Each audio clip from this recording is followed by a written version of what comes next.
Hello friends, so let us continue our discussion on the different creep mechanism. So what we want to do in this lecture is, we want to bring together all our understanding on the different creep mechanisms and see how from this understanding we can discuss the behavior of creep as a whole. So what information can be obtained from this understanding of the different creep mechanism and how can be related to the overall behavior of the creep and the factors influencing them. So this is what we will be looking into in this lecture. So let us begin by considering what are the factors that govern or dictate which creep mechanism should be active.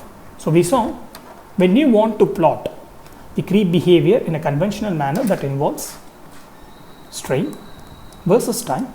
So this conventional representation of a creep behavior wherein the strain is involved in accordance with this description of creep. Under this condition, the two factors that dictate which creep mechanism should be dominant is the constant parameters, that is the stress and temperature. So based on these two factors, which creep mechanism should be active will be decided. So depending on these combination and the values these factors assume, the creep mechanism that governs the behavior of the material under these conditions would vary. Now, when you want to talk about in general sense the effect of these two parameters, we saw the effect of the stress can be related to that of strain hardening. So whatever effect the stress brings into the creep behavior can be related to that of the strain hardening. So to provide a general description, strain hardening is nothing but whenever you want to add to a permanent deformation that is already experienced by a material, the amount of stress that is required should be increased. So that is what is referred to as the strain hardening. So you have a material that has already been plastically deformed or permanently deformed, irreversibly deformed. You want to add to that some an additional amount of plastic deformation. For that, you need to have or add to the existing mechanical condition or add to the stress, and that is what is referred to as the strain hardening. Meaning, the more strained your material is, the more harder it is for us to deform it further. So the more strained your material is, the more harder it becomes for us to deform it further. So that is what is referred to as the strain hardening. We once saw a simpler expression to depict this strain hardening behavior. This is just a representation. So we can represent or express the strain hardening for the purpose of this discussion as the partial derivative of stress with respect to strain. Similarly, similar to the strain hardening and how it is related to the stress or the influence of stress, the role of temperature in general terms can be related to that of the recovery. So what happens in the recovery is it tries to counteract the influence or the effect brought about by the strain hardening.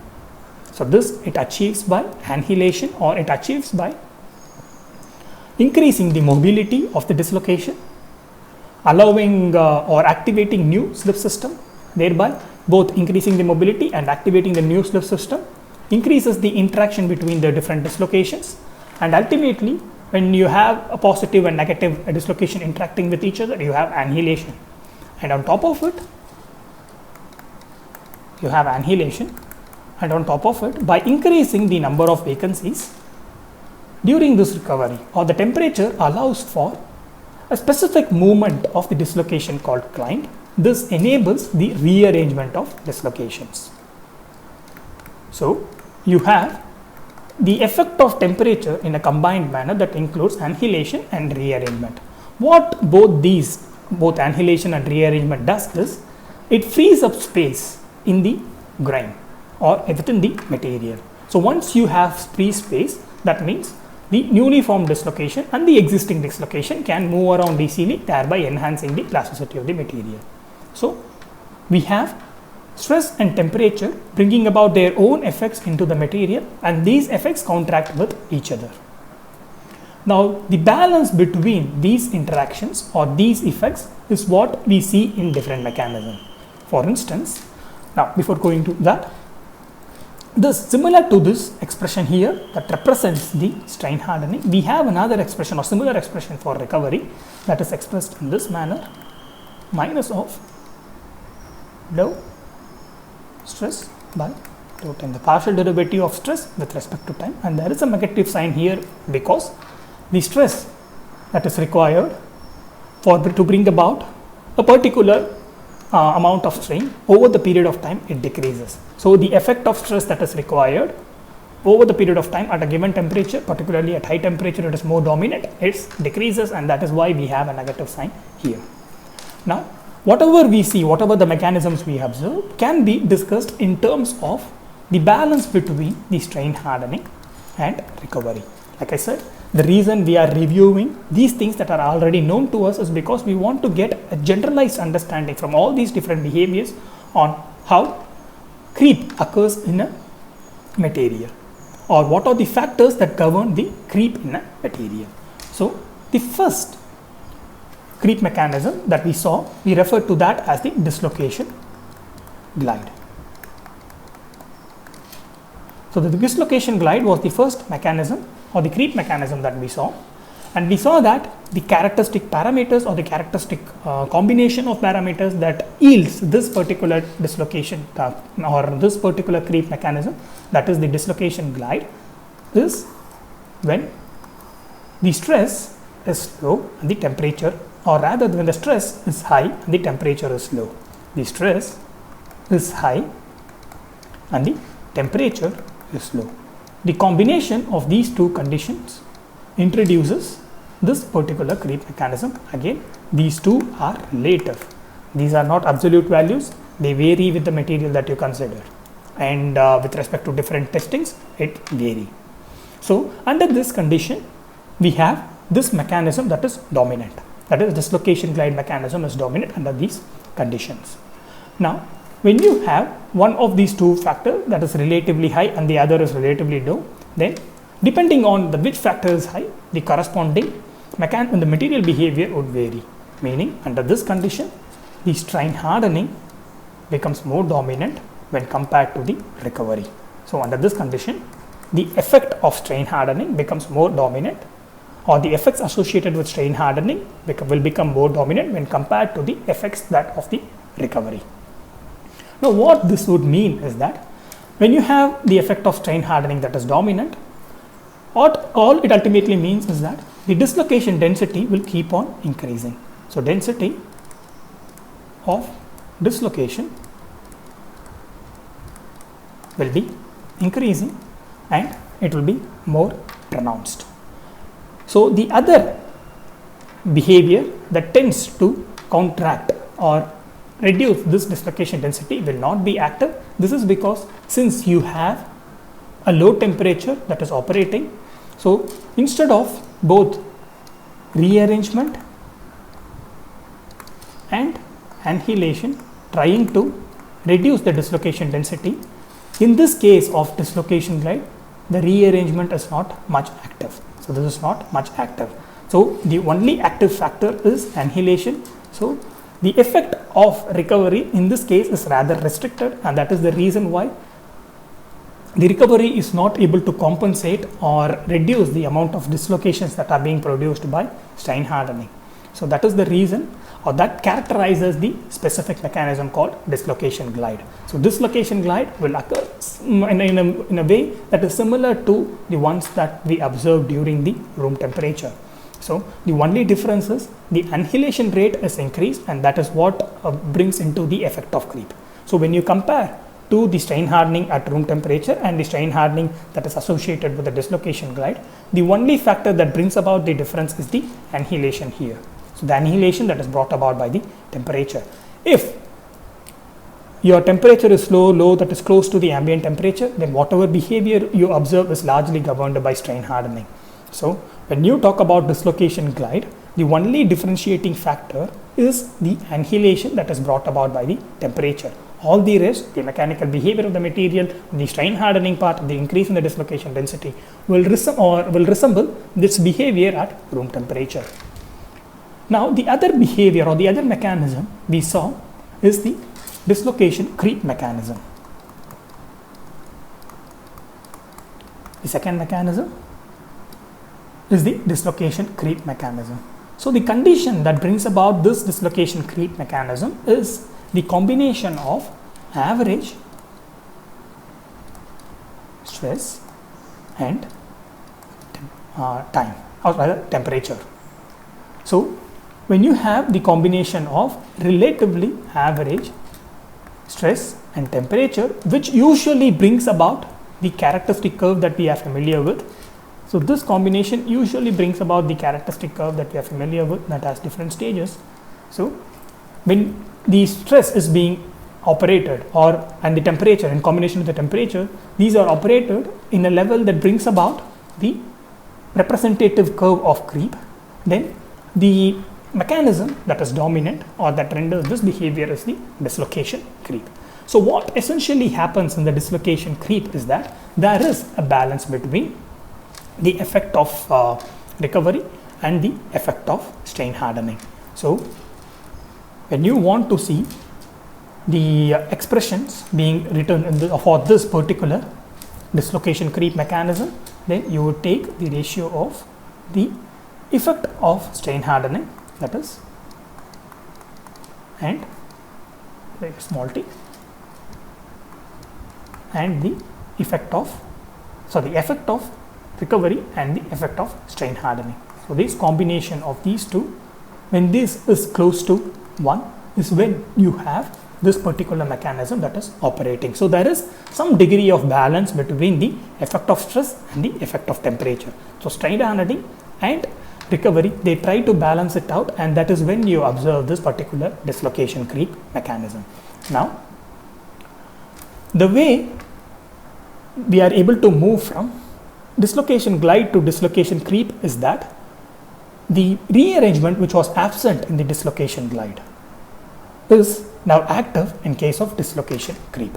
So the only difference, or the one critical difference, is that here the rearrangement is active, or it is more pronounced when you compare it to the dislocation glide. Now when we talk about rearrangement, we saw a propagation of this dislocation that allows for this rearrangement is, or a characteristic propagation or a unique mode of propagation that allows for this rearrangement is the climb, and this climb is dependent on the number of vacancies. So the climb allows for the rearrangement of dislocations, and this rearrangement of dislocation will form the subboundaries, and this subboundaries frees up space, thereby allowing the newly formed dislocation and the existing dislocation to move around, and this enhances the plasticity.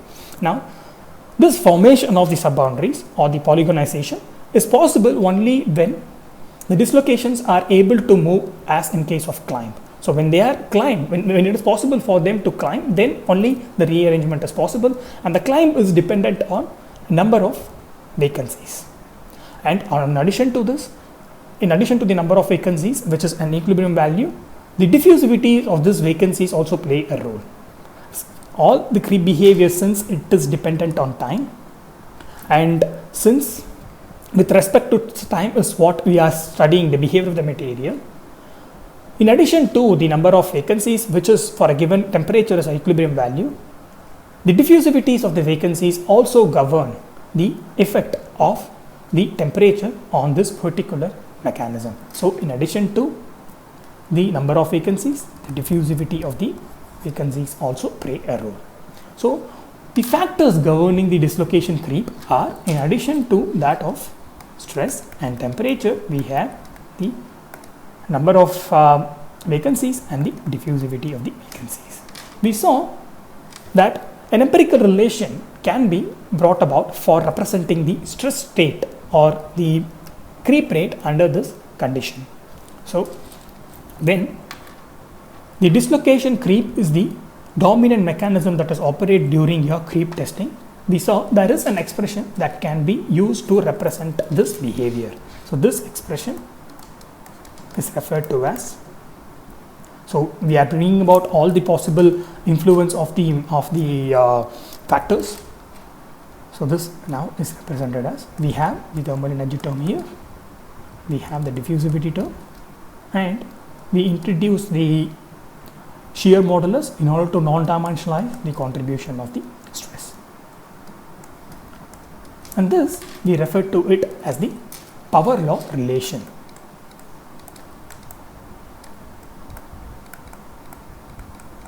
So whenever there is a balance between the influence of stress and the influence of temperature, dislocation creep mechanism is active, and the way dislocation creep mechanism governs the creep rate is expressed by this relation.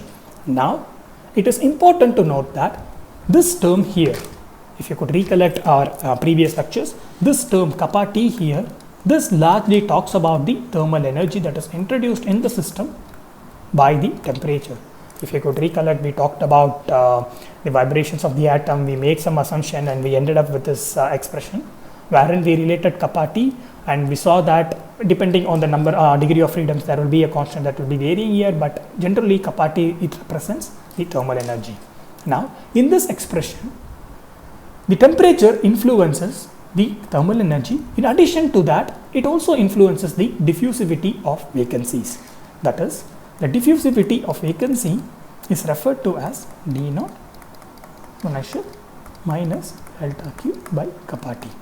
Now here it is important to note that, of course, it influences the number of vacancies as well. However, this is a stable value, it's a constant. But here the diffusivity is influenced and it's dependent on the activation energy, and that changes with the temperature. And NV is an equilibrium value, and this changes with the temperature.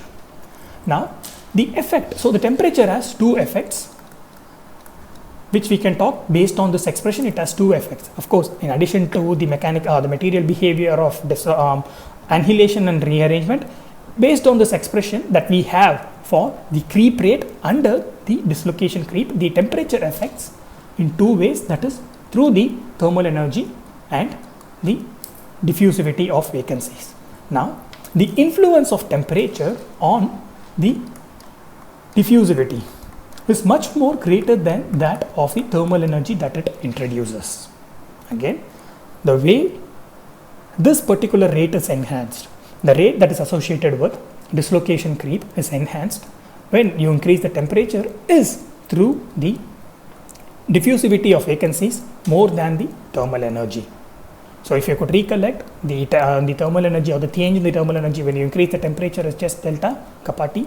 More than that, the temperature influences the stress rate or the creep rate, the one mentioned here, under dislocation creep is through the diffusivity term here.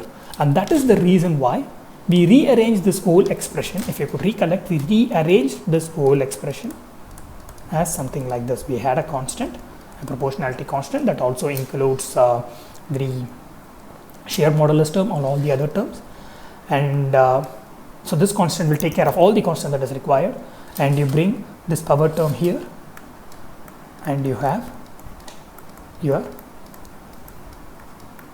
the diffusivity term that you get from the diffusivity here. So this constant will take care of all the constants that are involved. So this here, and all the constants, it will take care of this A will take care, and ultimately you end up with having a stress term and a temperature term. So under dislocation creep, you have the influence of stress and temperature. So the temperature influences through the diffusivity of the vacancies, and the stress has a direct effect on the creep rate under dislocation creep. So you have here an expression that is based on stress and temperature. The stress has a power law relation, and the temperature, the influence of temperature is through diffusivity. Now these are the characteristic features of the dislocation creep that we have seen. So only new aspect that we have understood from this, or we talked about in this lecture, is that how temperature and stress govern the creep rate under dislocation creep. So under dislocation creep, the strain rate is governed by the stress as in the form of power law. in case of temperature, it influences the creep rate through the diffusivity of vacancies. Now, the other mechanism that we saw, we refer to that as the diffusion creep. So this is the mechanism that we saw in our previous lecture. So this diffusion creep is operational when your stress is low, again relatively, stress is low and the temperature is high. So under this condition, the dislocation creep is, or rather the diffusion creep is operational. So the way the effect of the temperature is brought about is through the gradient. So the strain rate under this particular mechanism, or the creep rate under this particular mechanism, can easily be written as minus of the gradient in the flux of the vacancies. So we will see, we already saw where this flux come from, and when you consider the gradient of this flux, negative of this gradient of this flux of vacancies, then you would end up with an expression for the creep rate. So we saw this flux here. So this is nothing but you could relate it to the Fick's second law that also states the evolution of concentration with respect to time is nothing but. So you have your flux term that is written in this manner, and minus of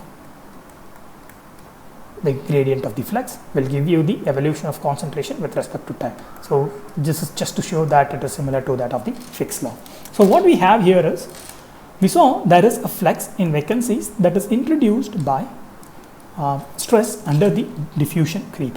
So you have a diffusion creep that is operational at high temperature and low stress. When you have a high temperature, or when you are at high temperature, the role of stress in bringing about the vacancies, it increases, and or rather the role or the activation energy becomes so comparable to that of the role of stress in bringing about these vacancies, and therefore when you want to express the formation or the concentration of vacancies, you have to include the influence of stress.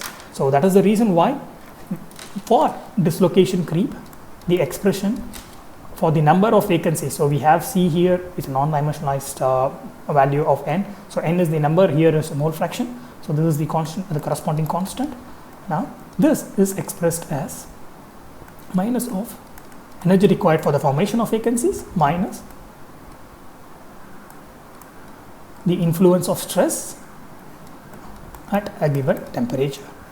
So at diffusion creep, during diffusion creep, or when diffusion creep is operating, this influence of stress on the number of vacancies cannot be ignored, because we have under high temperature the energy of formation through the temperature becomes relatable to or comparable to that of the influence of stress. So you cannot ignore the role of stress on the number of vacancies, on varying the number of vacancies. Now we saw, according to the Poisson's effect, the sign here for the role of stress changes. So while the tensile load increases the number of vacancies, the compressive load decreases. So this disparity introduced by the nature of load depending on the direction brings about a gradient in the stress, and this gradient is what brings about the flux of vacancies. So when you have a dV, that is the diffusivity of vacancies, the flux that is introduced by the role of stress is it is written as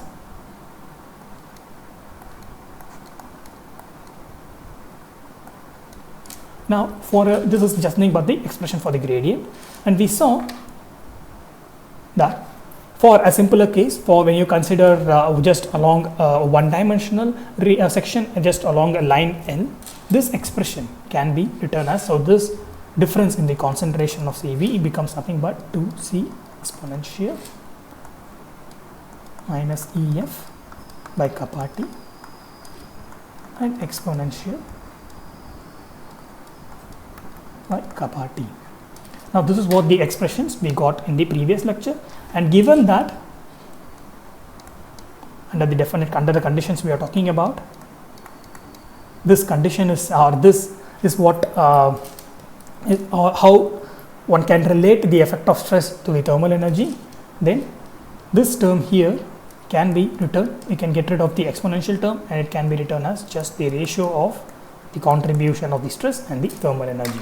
So ultimately the difference in the concentration of vacancies would be to a constant again, exponential minus EF by kappa T and this term here.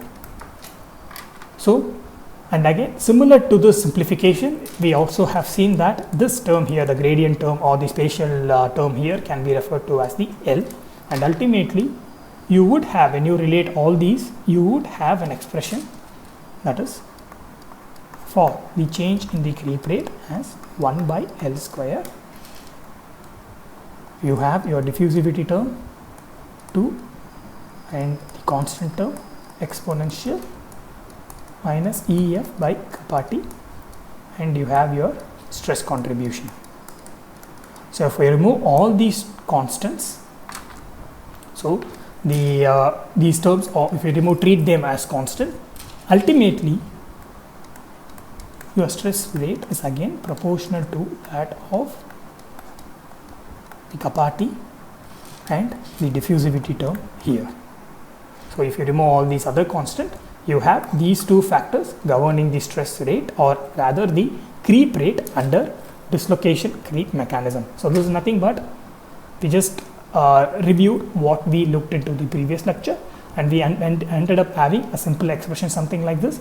Now here there is a similarity between the dislocation creep and the diffusion creep. The dislocation creep which preceded this particular mechanism, and the diffusion creep which we are considering now, there is a similarity in this. One is we have the role of stress here, and we have temperature that is playing a role here in the thermal energy and also in the diffusivity. So we saw in the case of dislocation creep, the effect of temperature is more pronounced in the diffusivity of vacancies than that of the thermal energy. So the effect of temperature is greater in case, or it influences the creep rate through the diffusivity of vacancies rather than the thermal energy that it renders to the system. So therefore, similar to that of the dislocation creep, in diffusion creep there is a relation between temperature and stress. So rather, this is just the atomic volume, the stress is here. So this is just atomic volume at a given local position, a local point x. So we have two terms, the stress and temperature, influencing the creep rate at or in the diffusion creep mechanism. So the influence of stress is rather straightforward. This can be written as this, and the influence of temperature on the creep rate is through the diffusivity. So these two characterizes the diffusion creep mechanism. So similar to that of the dislocation creep, you have the influence of stress and temperature. So if you want to combine or comparatively view, so the influence of stress in case of dislocation creep is in the form of power law. However, in case of diffusion creep,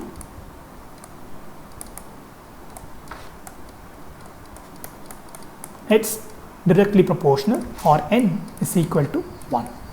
So what this means is that in both dislocation creep and diffusion creep, as the stress increases, the creep rate also increases. So in both these cases, as the stress increases, the creep rate also increases. So in both dislocation creep and the diffusion creep, what you have is a direct relationship between the stress and the creep rate. The order in which it varies, it depends on the different mechanism that is operating, but in both these cases, or creep as a whole, what we see is, based on our understanding of the different mechanism, the creep rate increases as the stress increases. Now, if you want to have a schematic representation of how the stress increases the creep rate in terms of the representative curve for creep, that is, you have your strain here, the time here. So, if you want to visually have a schematic representation of how your stress influences your creep rate, it would look something like this.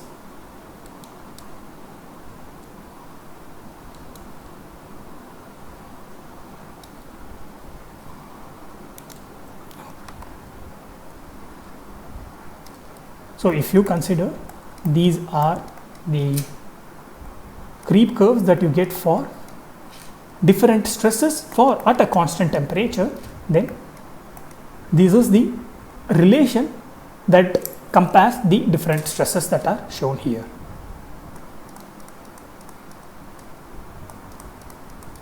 So, depending on the value of creep, the creep curve that you observe varies, and for the larger amount of creep, the creep rate will be greater, and this is a creep schematic representation of how the different stress influences the creep rate and thereby brings about a change in the representative creep curve. So, as you can see here with the increase, so this is the increase in the stress, with the increase in the stress, the creep rate related to that of the material increases proportionately. Now, we saw that one factor that differentiates the dislocation creep from the diffusion creep is the way the creep rate is associated with the stress. In case of the dislocation creep, it is the power law relation. In case of diffusion creep, is the direct relation. Now, even in case of dislocation creep, we saw there is instances where you can see a direct that n is equal to 1. So, when you plot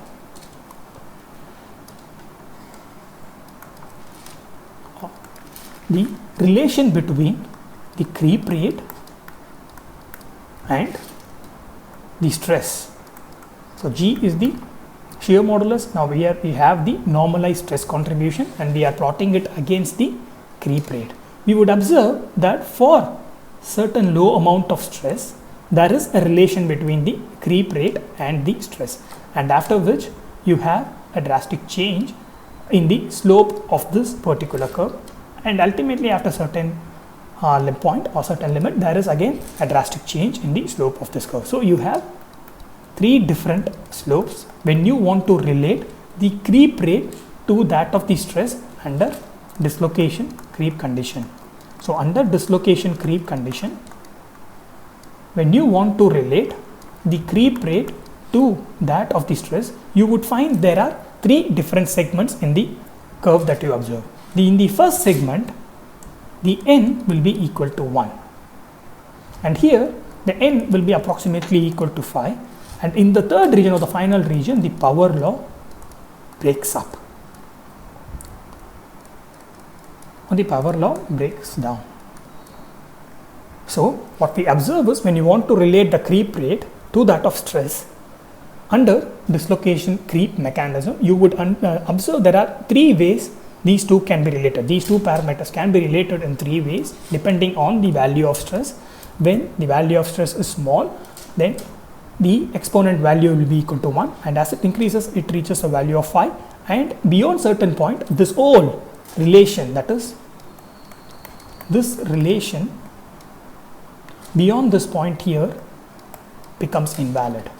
So, beyond this point here, this whole relation becomes invalid. Now, when you talk about within the creep or dislocation creep, when you talk about the relation that is proportional to stress and n is equal to 1, then essentially you are relating this to that of this behavior to that of diffusion creep mechanism, wherein so in diffusion creep mechanism, the creep rate is proportional to the stress. In case of dislocation creep, this varies depending on the amount of stress, but in case of lower stress, the n value is equal to 1. Superficially, it appears as though when you have the lower stress value here, So this value here or this condition here can be related to that of this condition here can be related to that of the diffusion creep, given that n is equal to 1, given that this condition is fulfilled. This behavior here can be related to that of the diffusion creep. So at least this is what you can assume. However, there is a bit of a difference in the mechanism, or diffusion creep is characteristic in one way, because the diffusion creep is largely governed by, more than that of the stress, it is largely governed by diffusivity.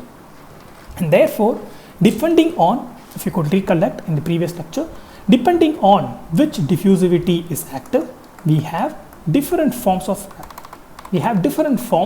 diffusion creep. So we saw, depending on which diffusivity is active, we have different forms of diffusion creep. So when you have the bulk diffusivity that is active, then we have Nabarro-Herring creep. And when we have the grain boundary diffusivity of vacancies when it is active, we have Koppel creep. So both these are diffusion creep, and the role of temperature is more pronounced than the role of stress. And therefore, even though in this region, which we refer to as the Harper-Dawn region or Harper-Dawn creep, even though the Harper-Dawn creep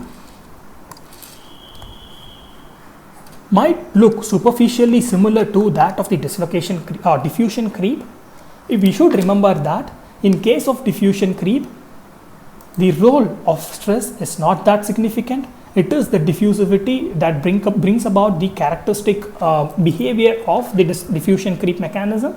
And in diffusion creep mechanism, depending on which diffusivity is active, we have two diffusion creeps that is happening, or two diffusion creep mechanism that is operating. One is Nabarro-Herring and the other is Koppel. So even though superficially you might have n is equal to 1 for both these cases, considering that the diffusivity plays a more critical role in diffusion creep, one cannot be replaced for the other, or one does not always mean the same to the other. So you cannot use these terms, that is Harper-Dawn creep or the dislocation creep with n equal to 1, synonymous with that of the diffusion creep, because in case of diffusion creep, the diffusivity plays a vital role, and depending on the diffusivities, the rate significantly varies. Now, apart from this n equal to 1, you have the power law that is being maintained even at higher amount of stresses. So beyond this point, for certain degree, for certain degree of stresses, the power law that is being shown here, it is being maintained. Till this point, we have the power law that is being maintained. However, beyond this point, there is a breakdown of this power law. So let us see what is responsible for this breakdown of power law. So if you could recollect,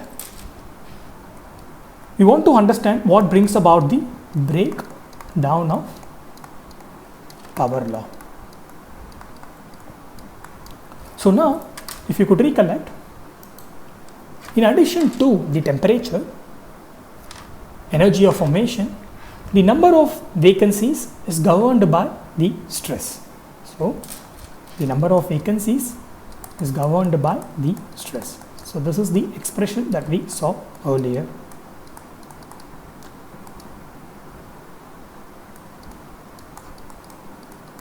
Now this expression we saw in the context of diffusion creep, and we assumed that at high temperature, or we reasonably considered that at high temperature, the energy of formation of vacancies becomes relatable to that of the influence of stress on the number of vacancies. So we have to include the influence of stress on the number of vacancies, and that is how we end up with this relation.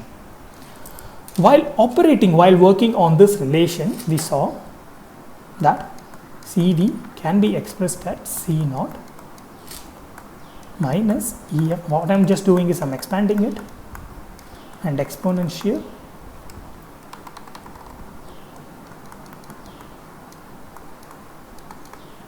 by kappa T. Now, from this expression, we considered that this thermal energy is greater than that of this influence of the stress on the concentration of vacancies. The role of thermal energy is more pronounced than that of the influence of stress on the concentration of vacancies. Such condition allow us to get rid of this exponential term. So it allows us to get rid of this exponential term, and ultimately this term here can directly be expressed as in this manner. And when you write this in this manner, only then you would end up with an expression of dislocation or the creep rate that is proportional to that of stress. So in case of diffusion creep, this relation is possible only when this condition here is satisfied. Only when this condition is satisfied, you end up with a relation or a direct proportionality relation like this. However, under conditions like this, above this value here, above the red value here, this particular condition no longer holds. So that means, in addition, depending on what this condition is, you have to solve for this expression here. So when this condition is no longer satisfied, then this approximation will no longer hold. You have to include the exponential term and solve for it. And when you include this exponential term here, then this whole power law breaks up. This whole direct relationship breaks up. So what essentially is happening here is, when you increase the stress for a given condition, then this relation which allows for this particular approximation, this relation allows for this particular approximation, that ultimately gives you the power law. However, when you have increased the stress, this relation fails and this approximation cannot be made. So let me do that, highlight it in black. So this relation fails, this approximation cannot be made, and ultimately your power law breaks down. So the reason for the breakdown of your power law is because with increase in stress for a given temperature, when you keep on increasing the stress for a given temperature, this relation no longer holds.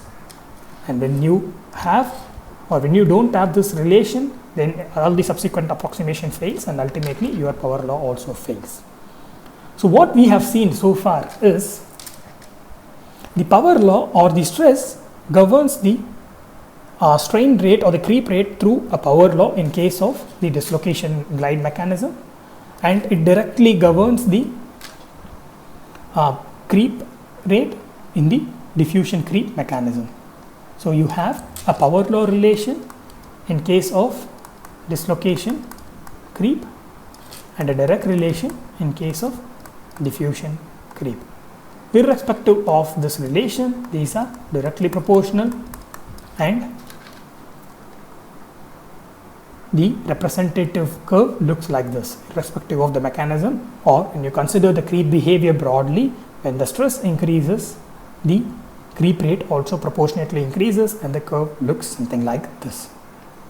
For a constant temperature at different stresses, the curves look something like this.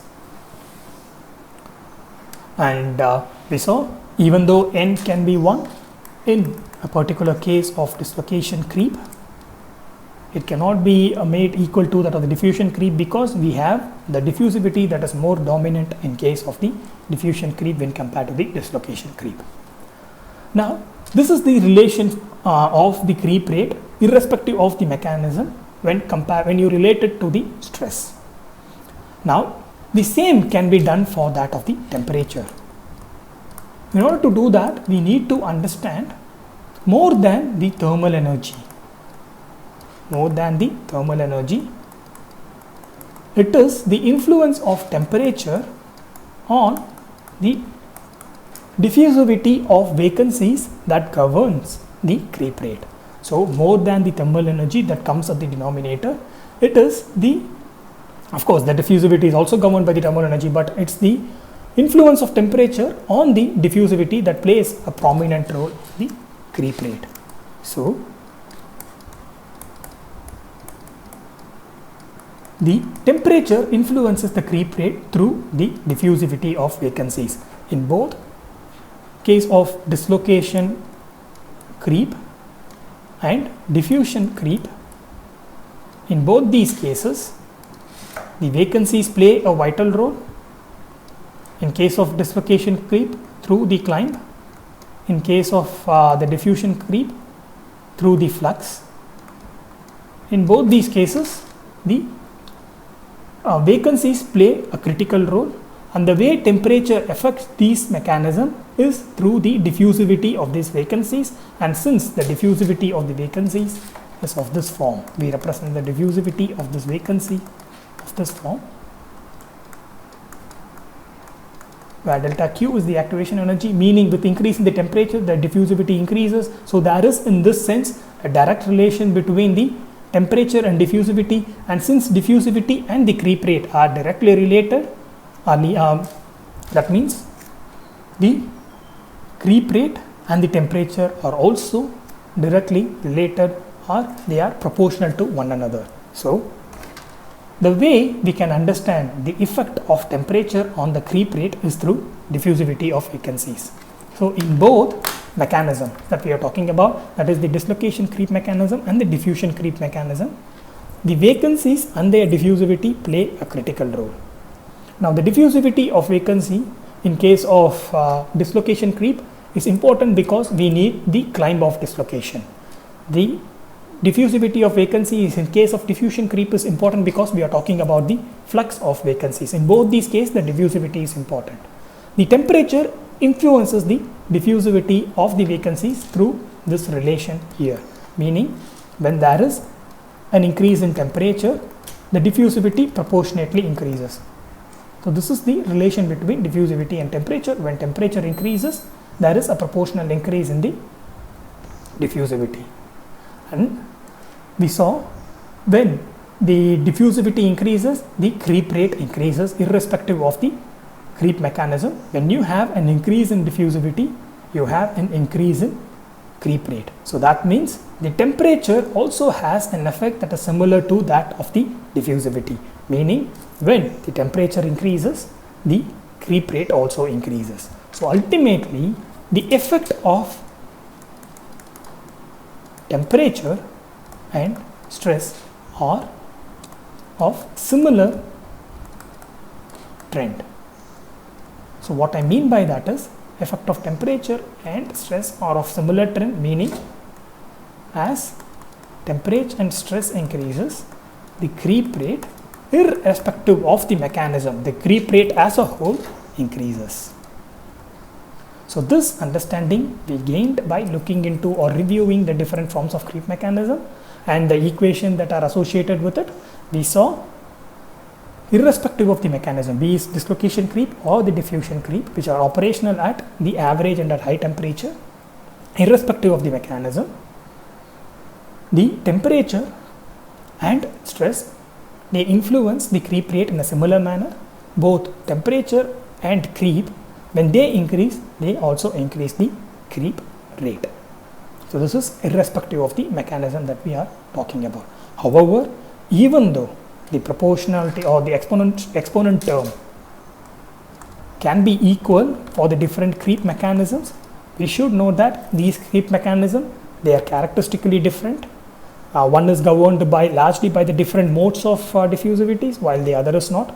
So even though we can arrive at an understanding of the influence of temperature and stress irrespective of the creep mechanism that is operational, we cannot say that because n equal to 1, because there is some sort of a similarity, all creep mechanism, they render the same creep rate. We cannot say that whatever expressions that we have, whatever relations, whatever influence we have is a generalized description of how temperature and stress influences the creep rate. So both temperature and stress, they directly influence the creep rate. When they increase, the creep rate also increases. However, the amount at which the creep rate increases, it entirely depends on the mechanism that is operating. So with this, I would like to wind up this lecture. And in the next lecture, we will see what is the use of understanding the different creep mechanism and what is the use of relating it to the temperature and stress. So let's see ourselves in the next lecture. Goodbye.